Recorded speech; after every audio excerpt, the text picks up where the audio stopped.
నిజంగా నేను అనుకున్నానండి. ఏమనుకున్నానంటే ఎన్నికలు రద్దు చేసేస్తాదేమో ఈసీ ఎలక్షన్ కమిషన్ ఏపీలో. ఏదైతే పులివెందుల ఒంటిమిట్టలో 2 జడ్పీటీ స్థానాలకు గాను ఎన్నికలు జరిగాయో ఆ 2 ఎన్నికలు కూడాను రద్దు చేసేస్తాదేమో అనుకున్నాను. మీరు ఏమనుకున్నారు? నా అభిప్రాయం అయితే రద్దు చేసేయాలని అంటాను. మీరు ఏమంటారు? మీ అభిప్రాయం తెలియజేయండి. అంతేకాదు మన ఛానల్ని చూస్తున్న మీరు అందరూ కూడా మీ అభిప్రాయం తెలియజేయండి. ఫస్ట్ అయితే లైక్ చేయండి. లైక్ చేస్తే నేను చెప్పబోయే ఇన్ఫర్మేషన్ ఎక్కువ మందికి షేర్ అవుతుంది. లైక్ చేయండి, మీ బాధ్యత. నాకు కూడా మోటివేషన్ ఉంటుంది. ఫస్ట్ అయితే లైక్ చేయండి, తర్వాత మీ అభిప్రాయం ఏంటో తెలియజేయండి.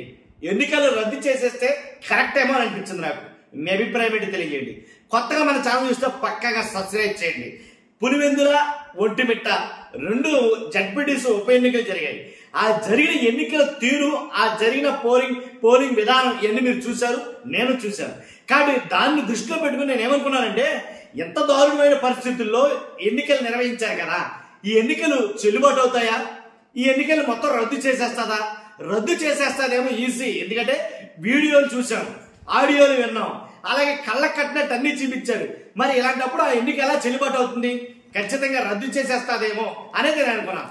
కానీ ఎన్నికల్ని రద్దు చేస్తాదా లేదంటే కనుక రద్దు చేయలా. రద్దు చేయకుండా ఏం చేసిందంటే 2 చోట్ల రీపోలింగ్ అయితే పెట్టించింది. ఇది ఎలక్షన్ కమిషన్ 2 చోట్ల రీపోలింగ్. ఎక్కడ? 3వది అలాగే 14వది. ఈ 2 పోలింగ్ కేంద్రాల్లో 3వ పోలింగ్ కేంద్రం అలాగే 14వ పోలింగ్ కేంద్రం, ఈ 2 పోలింగ్ కేంద్రాల్లో రీపోలింగ్ అయితే కనుక ఆదేశించింది.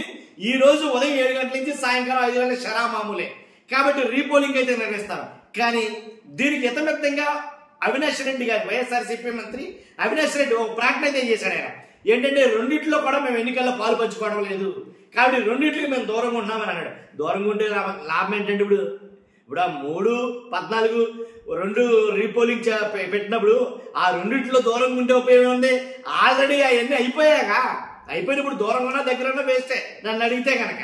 కాబట్టి 2 చోట్ల రీపోలింగ్ పెట్టింది. మేము అడిగింది 2 చోట్ల కాదు, 15 పోలింగ్ బూతుల్లో ఎన్నికలు అయితే నిర్వహిస్తున్నారు. 15 చోట్ల మరలా రీపోలింగ్ నిర్వహించమన్నాం అని అయితే ఇంచుమించుగా చాలా ఫిర్యాదులు అయితే వెళ్ళాయి ఈసీకి.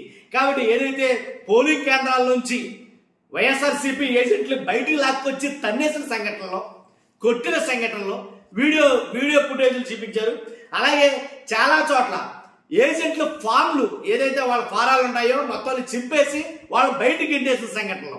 అంతేకాదు పోలీసులు, టీడీపీ నాయకులు ఒకటై కనీసం వైఎస్ఆర్సీపీకి లేదా టీడీపీకో లేదా దేనికో దానికో ఓటు వేతకు వస్తారన్నామని కూడా ఓటు వేయకుండా 11 గంటల వరకు మీకు అవకాశం లేదు, 11 గంటల వరకు మేము వేసుకుంటాం, తర్వాత మీరు వేసుకుంటాం అన్న సంఘటనలో ఏంటండి ఈ దారుణాలన్నీ, ఈ సంఘటనలన్నీ చూసిన తర్వాత కనీసం ఓటు వేతకి వెళ్ళిన వాళ్ళకి ఓట్లు లేని వాళ్ళు అవతలపడ అని అన్న మాటలు విన్న తర్వాత, ఎక్కువగా మాట్లాడితే కాల్చి పడేస్తా అన్న మాటలు విన్న తర్వాత, అన్న వీడియోలు చూసిన తర్వాత వీటన్నిటి మీద ఖచ్చితంగా ఎన్నికలు రద్దు చేస్తారేమో నేను అనుకున్నా. రద్దేమీ లే, యాజ్ యూజువల్ గా ఎన్నికలు అయితే జరిగిపోతాయి, దాంట్లో ఎలాంటి డౌట్ లేదు. రేపు రిజల్ట్ అనౌన్స్ చేస్తారు. ఈ రోజు మాత్రం 3వ పోలింగ్ కేంద్రం 14వ పోలింగ్ కేంద్రాల్లో మాత్రమే రీపోలింగ్ అనేది జరుగుతుంది. కాబట్టి ఆ రీపోలింగ్ కి మీరు అందరూ అటెండ్ అవ్వాలనేది చెప్పడం జరిగింది. ఇది మాత్రం ఎందుకు? ఈ 3వ కేంద్రం 14వ కేంద్రం మాత్రం రీపోలింగ్ ఎందుకు? అన్ని చోట్ల కూడా అలా జరిగింది కదా. ఎక్కడ మాత్రం ఇతిమిత్తంగా విరుద్ధంగా ఏం జరిగింది? మన మామూలుగా వాళ్లే ఉండి ఇదిగోరా ఇది అటుకెళ్ళి వేసాయి, ఇదిగోరా ఈ వాటర్ స్లిప్ అటుకెళ్ళి వేసాయి అని చెప్పినాయే కదా. కాబట్టి అసలు వాటర్లు ఓటేయకుండా వాళ్ళే వేసేయడమే కదా. 300 చొప్పున వాటర్ దగ్గరికి వెళ్ళి వాటర్ స్లిప్పులు తెచ్చుకుని ఆ వాటర్ స్లిప్పులతో తమే ఓటేసేస్తున్నారు కదా. మరి ఈ 2 కేంద్రాల్లోనే రీపోలింగ్ ఎందుకు? కాబట్టి ఒక మంత్రి గారు తన అనుచరులతోటి డైరెక్ట్ గా పోలింగ్ బూత్ లోకి వెళ్ళి వేరంగం సృష్టిస్తే, కాబట్టి ఓ పక్క నుంచి ఆయన వేరంగం సృష్టిస్తున్నాడు, ఓ పక్క నుంచేమో వీళ్ళేమో ఓట్లు గుద్దుకుంటున్నారు కదా. మరి అలాంటప్పుడు ఆ 2 చోట్లనే రీపోలింగ్ ఎందుకు అని అంటే కంటి తునుపు చర్యలు ఇవి. ఎందుకంటే ఆల్రెడీ ఫిర్యాదు చేశారు, అదిగో ఫిర్యాదు చేశారు, ఎన్నికల్లో రీపోలింగ్ నిర్వహించాం అని గొప్పగా చెప్పుకోవడానికి.